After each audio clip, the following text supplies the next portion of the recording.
계속하여서 매주일 오전에 하나님을 기쁘시게 하자라는 주제로 말씀을 함께 나눴습니다. 이것은 2026년도는 우리 광명 은혜로 교회와 은혜로 기도원이 하나님을 기쁘시게 하는 하야를 정해서 표현을 정해서 어떻게 하면 우리가 하나님을 기쁘게 할 수 있을까 하는 그러한 조금이나마 하나님 마음을 시원케 하고 하나님 마음을 기쁘게 해줄 수 있는 그러한 믿음의 역사가 있었으면 좋겠다는 그런 마음이 들어서 하나님을 기쁘시게 하자라는 주제로 지금 말씀을 계속 이어가고 있습니다.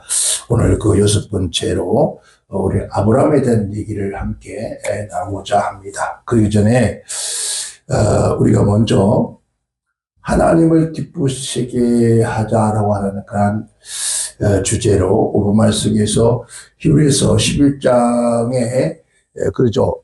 11장에 말씀하기를 믿음이 없이는 기쁘시게 못하나니 하나님께 나가는 자는 반드시 그가 계시는 것과 그를 찾는 자에게 상 주시는 분이라 했습니다.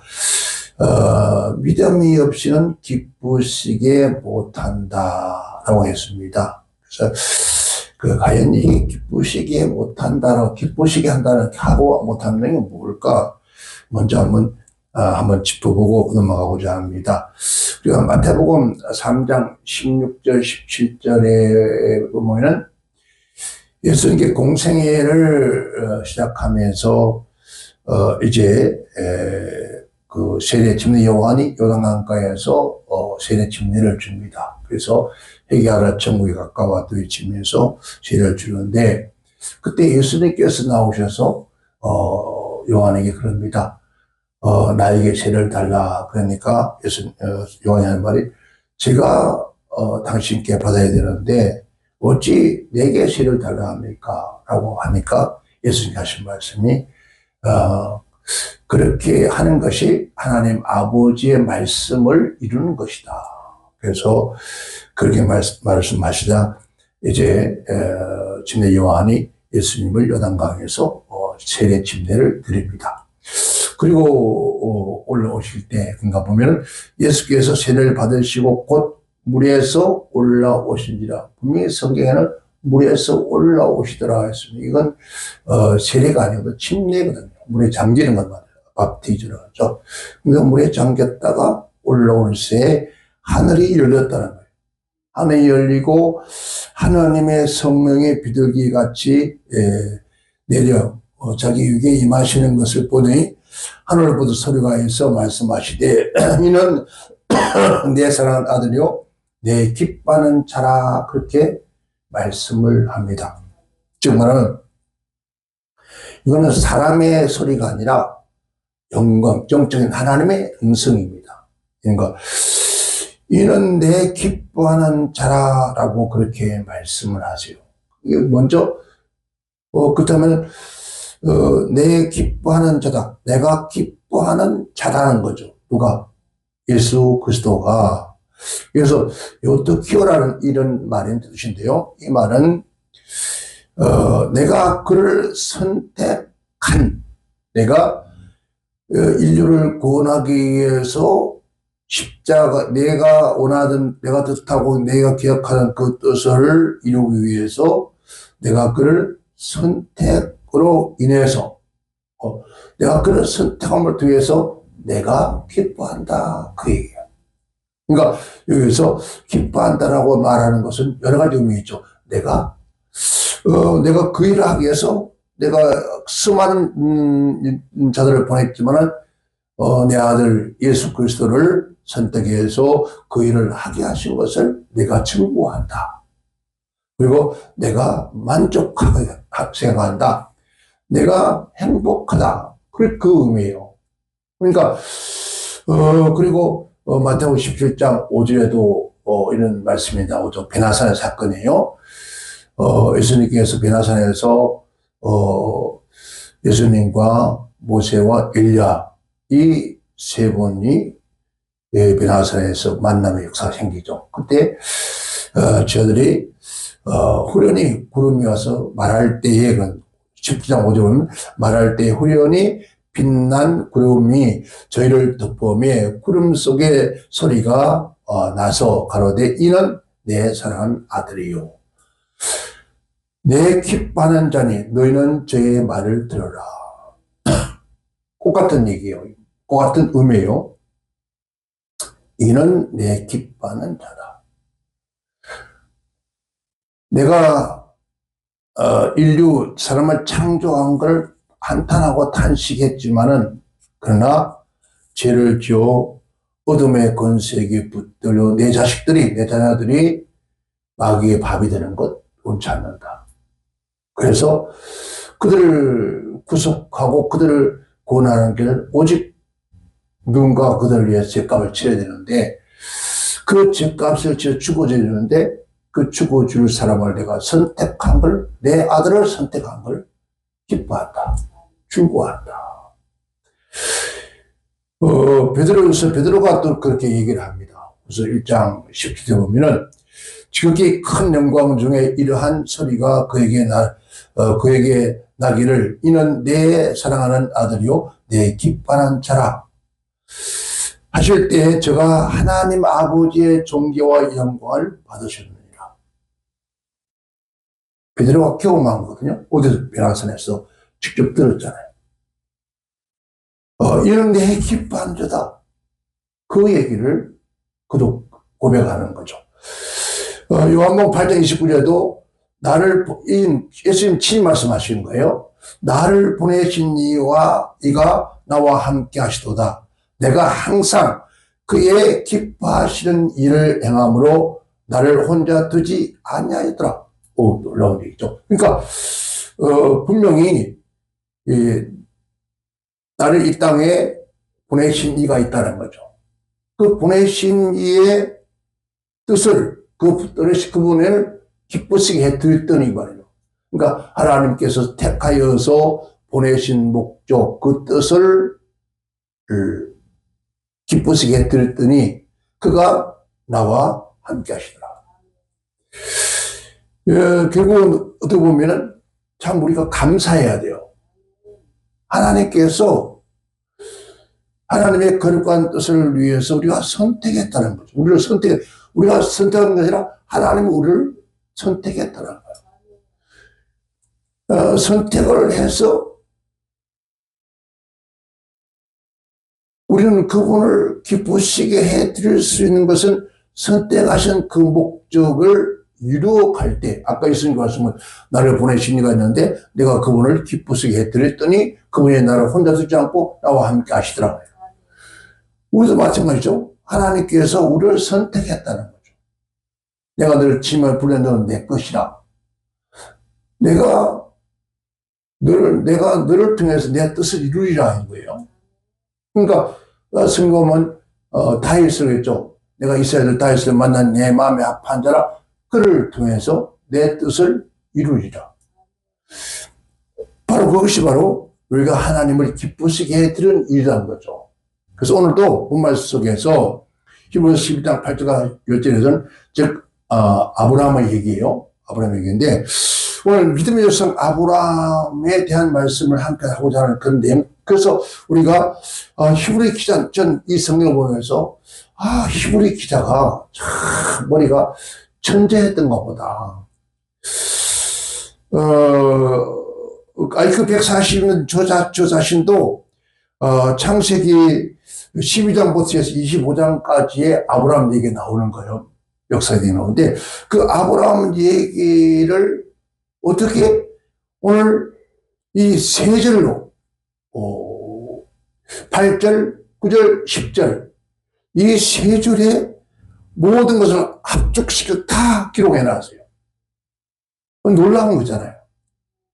우리가 학교 다닐 때 책을 한번 읽고 뭘 써오라, 독곡하면 써오라 하고 또 논문을 쓰고 하는데 이렇게 못해요. 사실 너무 세절에 석기롭게 안 썼지만 완벽하게 아브라함이 창세기에서 했었던 모든 사건 일을 다 기록해요. 그래서 다시 보면서 그래, 성령님의 역사 아니면은 이렇게 세 구절로 통해서 아브라함의 모든 생애를 말할 수 있을까? 말할 수 없다는 거죠. 그래서는 성령이 아니면 우리 또한 이 말씀을 우리가 터득할 수 없고 알 수도 없고 깨달을 수 없다는 거죠. 예, 창세기에 등장한 믿음을 조사한 아브라함 역사를 단 세 줄로 완벽하게 끝내주는 히브리 기자. 참, 저는 또 읽으면서 또 감탄했습니다. 정말 놀랍다. 히브리서를 말씀을 함께 나누면서 너무 가슴이 닿는 거죠. 어떻게 이렇게 명료하게 세 줄로 우리에게 감동을 주는가. 우리 모두가 그래요. 말씀하신 건 믿음이 없이는 하나님을 기쁘시게 할 수 없다. 그리고 우리가 그렇습니다. 믿음이 없이 하나님을 기쁘시게 못하나니 그러면은 참된 믿음의 사람이 되어야 되잖아요. 그죠? 오늘 우리는 이 믿음의 조상 아브라함을 보면서 우리 또한 하나님을 기쁘게 할 수 있는 그런 자 되기를 바랍니다. 첫 번째는 믿음으로 아브라함은 부르심을 받았을 때 8절에 그렇게 말씀을 합니다. 그 믿음으로 아브라함을 부르심 받을 때 몇습니까? 순종했더라 그래요. 그러니까 무엇을요? 믿음으로 순종. 그러니까 믿음과 순종을 떼낼 수 없다 말입니다. 그러니까 하나님께서 아까 말씀드린 하나님께서는 아브라함을 선택해서 하나님의 거룩한 뜻을 이루기 위해서 선택된 아브라함이에요. 그죠? 예수님께서 인류 구원에서 선택해서 그를 기뻐하신 것처럼 역시 아브라함도 마찬가지죠. 근데 아브라함에 앞서서 계속 지금 말씀드렸죠. 자, 아벨, 에녹, 그 다음에 노아 말씀드렸습니다. 근데 그들은 믿음에 관한 직접적인 창세에 기록된 게 없어요. 언급되지 않습니다. 그런데 아브라함은 언급을 해놔요. 어디에서요? 15장 5절 보면 아브라함이 여호와를 믿음에라고 합니다. 아브라함이 여호와를 믿음에라는 말씀입니다. 그러니까 아브라함은 정말 하나님께서 그를 부르실 때, 부르심을 받았을 때 이 말은 아브라함이 부르심을 받았을 때 즉각, 왜 또 순종했다. 우리는 무엇을 하면 어떻습니까?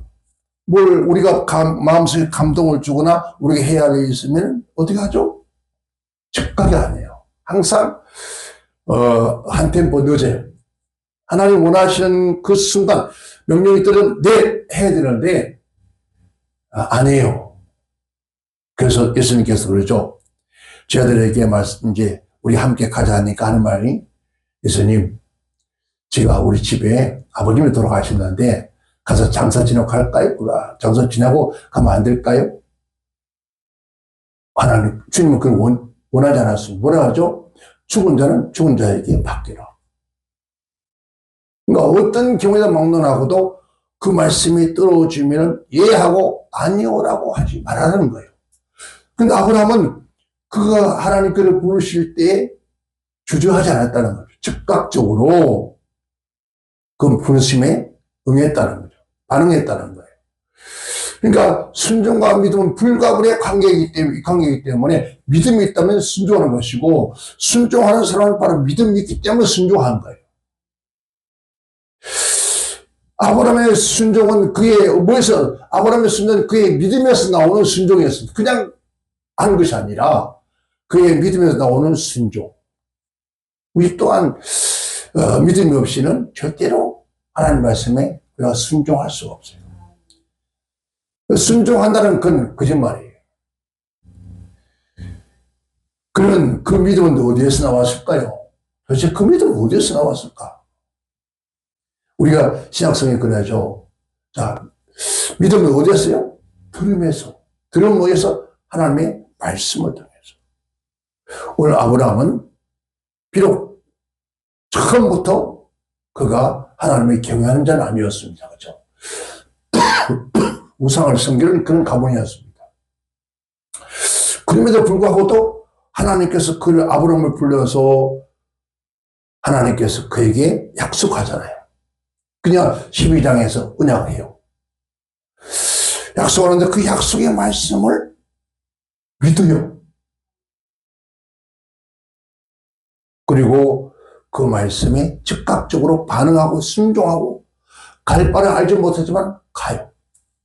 그러니까 장래 일을 알지 못하다는 거죠. 장래 어떤 일이 있을지 모르지만 그러나 전능하신 하나님 그분이 나를 가라 하시니까 순종하여 갔더라는 거예요. 오늘도 마찬가지. 정말 우리가 하나님을 믿는다면은 우리 하는 모든 일에 하나님이 일을 생각한다면은 우리는 그 일에 그 하나님 역사 일에 예하고 아니오는 없습니다. 우리가 즉각적으로 반응하고 그 일을 해나가는 그 사람이 하나님을 기쁘시게 하는 것이다. 왜? 하나님께서는 우리에게 어떤 목적과 뜻 없이는 무엇을 지키지 않는다는 거죠. 아까 말씀드렸지만 하나님께서 다윗에게 너를 통해서 내 뜻을 이루리라 한 거죠. 오늘 하나님께서 우리를 통해서 아버지의 뜻을 이룰 수 있는 그 일이라면 아멘. 자, 마리아가 성령으로 잉태되기를 하나님께 말씀했습니다. 그러니까 나는 결정이 하나님 말씀대로 내게 이루어지기를 원합니다. 그러니까 하나님을 믿고 신뢰치 않는다면 어떻게 그렇게 순종할 수 있겠는가? 즉각적 순종. 그 순종에서 그 다음에 어떤 일이 있을지는 전혀 개의치 않아요. 그 나머지가 누구에게? 하나님께 맡기는 거예요. 그게 믿음이에요. 오늘 또한 진정한 믿음의 사람들하면 순종할 때 하나님이 기뻐한 적이 있습니다. 순종은 제사보다 낫다 했습니다. 우리 모두가 올 금년 한 해 동안에 하나님께서 하신 말씀에 우리에게 원하는 모든 게 있다면 예하고 순종하는 그런 우리 모두에게를 저는 축원합니다. 두 번째는 장래 유업으로 받을 땅에 나갈새 갈 바를 알지 못하고 나가매 했습니다. 이 말은 아브라함은 창세기 12장 1절에 내가 내게 보여줄 땅으로 가라. 하나님 명령을 받고 즉시 그 길을 떠났는데 어떻게 할까요? 가나안 땅에 이를 때까지 그는 그곳이 하나님께서 자신과 후손에게 여러분 주신다는 약속 땅인지를 몰랐습니다. 그것이 진정한 약속 땅인지 알지 못한 채 나갔다 갔잖아요. 그러니까 아브라함은 솔직합니다. 그렇죠? 그거 알지 못한 채 갔다는 거예요. 그리고 12장 5절 6절에서 다시 말씀합니다마는 그런데 하나님께서 다시 가르쳐 준 후에야 그제서야 알아요. 또 12장 7절에 가서는 다시 또 아브라함에게 말씀합니다. 여호와께서 아브라함에게 나타나 가라사대 내가 이 땅을 네 자손에게 주리라 하신지라 그가 자기에게 나타나신 여호와를 위하여 그곳에 그제서야 단을 쌓아요. 그러니까 하나님 말씀을 듣고 가지만은 이게 그 땅이 정말 하나님께서 나와 내 자손에게 줄 것인지 그걸 알지 못하고 간다는 거죠. 두 번씩이나 그게 말씀을 하시고 난 다음서야 그제서야 여호와 이름으로 단을 쌓아요. 아브라함은 찾아가야 할 목적지를 알지 못한 채 오직 누구요? 하나님만 신뢰했다는 거예요. 하나님을 신뢰하고 믿음으로 그 명령에 순종해 갔다는 거죠. 그러니까 그 땅이 어디도 상관없어요. 어디도 상관없이 오직 전능하신 하나님 그 말씀을 믿고 순종하여 갔다는 거예요. 우리도 마찬가지로 그 결과가 어떨지는 알지 못해요. 그 어떤 그 결과가 어떻게 나올지 알지 못할지 모르지만 그러나 하나님이 전능하신 하나님 믿고 믿는다면 그 믿는 하나님을 말씀에 순종하여 모든 일을 행할 수 있는 그런 자가 진정 하나님을 기쁘시게 한다는 거죠. 우리 모두는 오늘 아브라함처럼 그러한 하나님의 역사의 길을 지금 축원합니다. 세 번째는 그래요.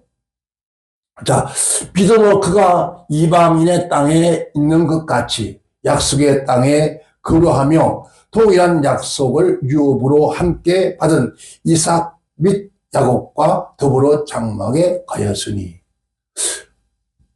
자, 그러면은 지금 이 말씀 속에 보면은 아브라함과 이삭과 야곱이 어디에서 그랬다고요? 장막에 그랬다 그랬어요. 그러면은 야곱도 태어난 후예요. 그죠? 그런데 여기서 거류하여라고 그렇게 말씀하죠.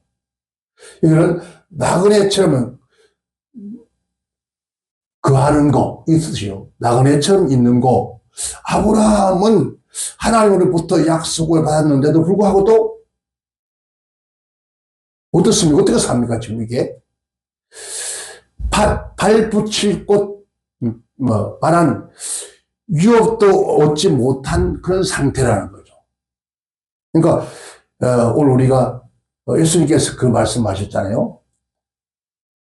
자, 새들도 집이 있고 여우도 굴이 있다. 그런데 인자는 머리에 들 곳도 없다.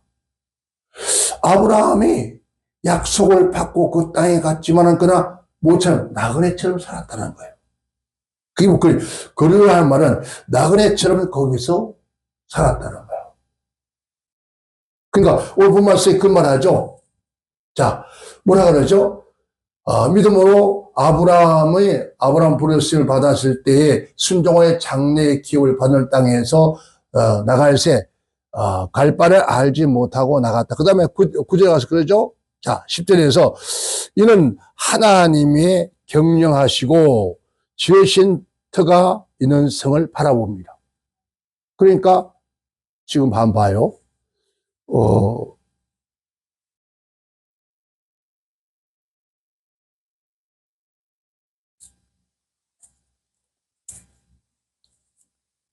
아브라함은 지금 그가 그게 가나안 땅에 있지만은 그곳이 나의 것이 아니라는 거죠. 나그네처럼 살았다는 거죠. 왜 나를 살았습니까? 더 나은 본향을 바라봤다는 거죠. 지금 보이는 것이 아니라 보이지 않는 영원한 천국을 바라보고 살았다. 그 얘기를 합니다.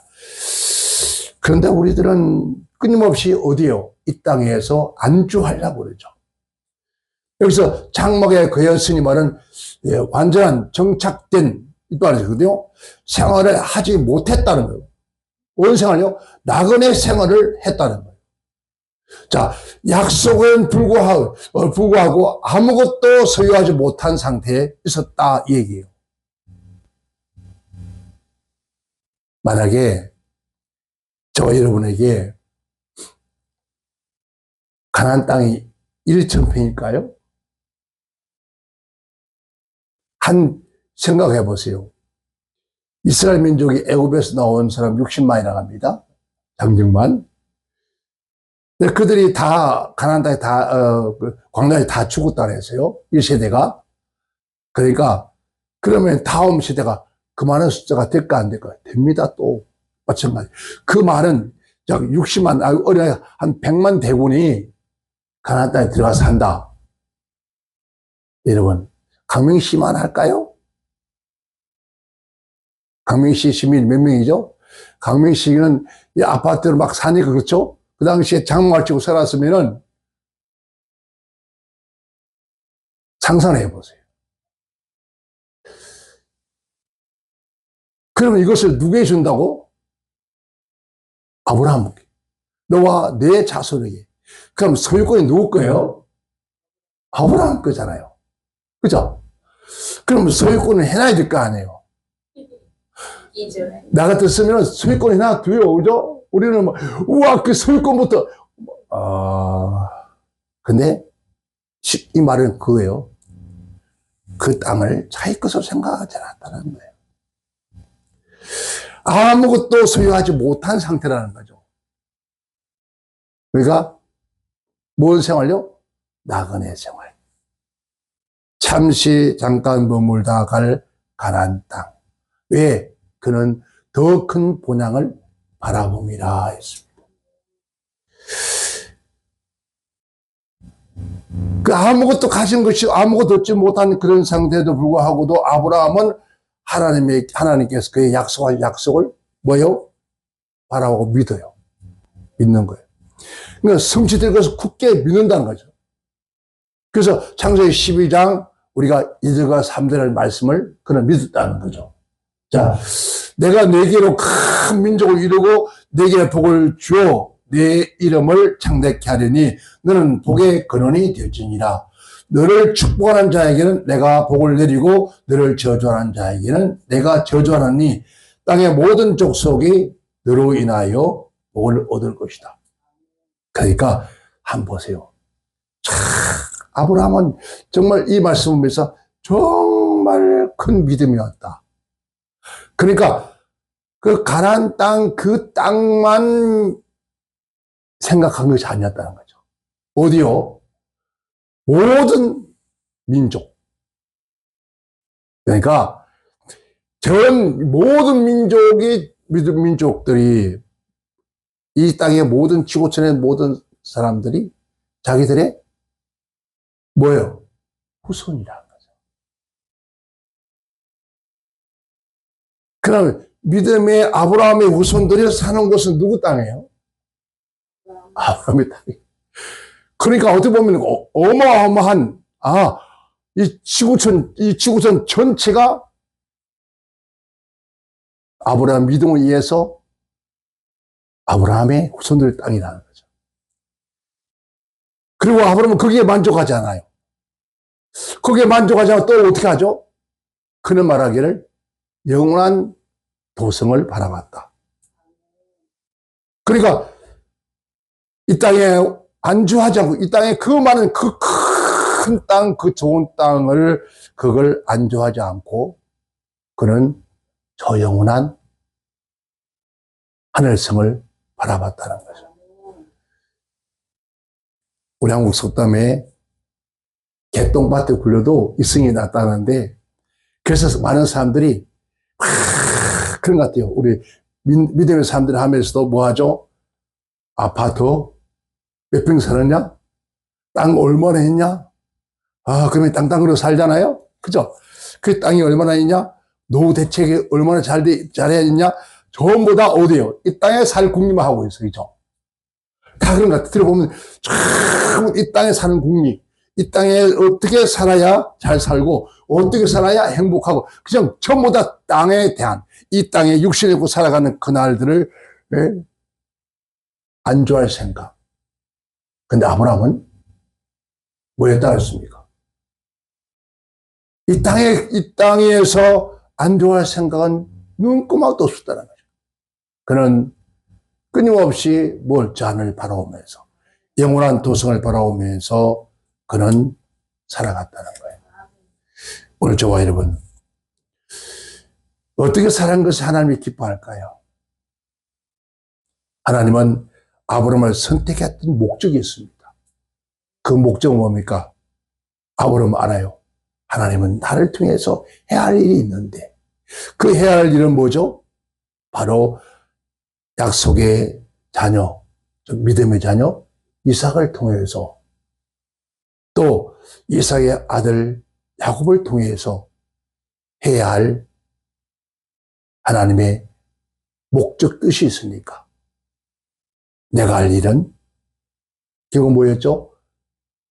믿음의 아들, 하나님이 원하신 택하신 약속의 아들, 그 아들을 생산하여서 그 아들을 하나님 앞에 아름답게 귀하게 쓰여지면은 그걸로서 자기 일은 다 한 거예요. 그걸 다 한 거예요. 그래서 만족하는 거예요. 그런데 우리는 어떻습니까? 그렇지 못해요. 만족하지 못해요. 거기서 부귀영화를 누려봐야 되겠고, 그런데 아브라함은 그렇지 않았다는 거죠. 우리 또한 이생 살아가면서 어떻게 하면 하나님이 기쁘시게 할 것인가? 내 하는 일들이 아주 너무 적어도, 아멘. 남들이 알아주지 않아도. 자, 성경에 보세요. 우리 한번 보면은 구약시대에 사사들 있잖아요. 그 사사들이 늙어 죽을 때까지 썼었나요? 아니에요. 자, 모세의 누이가 미디암이 여선자로서 죽을 때까지요? 아니었습니다. 그 잠깐 홍해를 건너서 그 모든 백성들 함께 서고치며 춤추며 하나님께 영광 돌리는 그 순간이었어요. 그게 다였어요. 오늘 우리가 그걸 알지 못한 채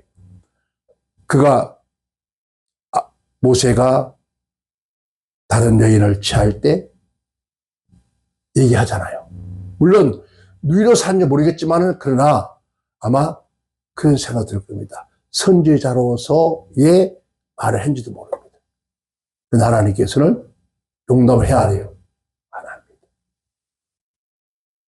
오늘 우리가 하나님께서 내 하나님이야. 너무 누가 보잘것없고 적어 보여도 하나님 아버지가 그것을 통해서 영광 받기를 원하신다면 그게 하나님이 기뻐하는 일이라는 거죠. 오늘 우리가 그걸 깨닫지 못하기 때문에 힘들고 고달픈 믿음의 생활을 할 수 있고 또 우리가 하나님 일을 한다면서 늘 고달픈 그런 일을 한다는 거죠.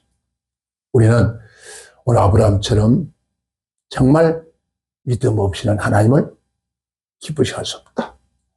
그래서 믿음으로 즉각 순종하고 그가 그 땅을 가서도 하나님만 절대 의지하고 그 일에 순종하며 나아가는 것. 그러나 그 땅에 머물지 않고 뭐 더 큰 나라를 바라보는 또 영원한 천국을 바라보는 그런 믿음의 사람이 되었을 때 하나님이 기뻐할 줄 믿습니다. 우리 올 금년에 내 하나님 일은 아주 너무 적어 보여도 아버지가 나를 통해서 이 일을 기뻐하신다면 자, 봐요. 침례 요한은 어떻게 보면 너무 젊잖아요. 나이 30대에 그것도 비참하게 여러분 순교를 당합니다.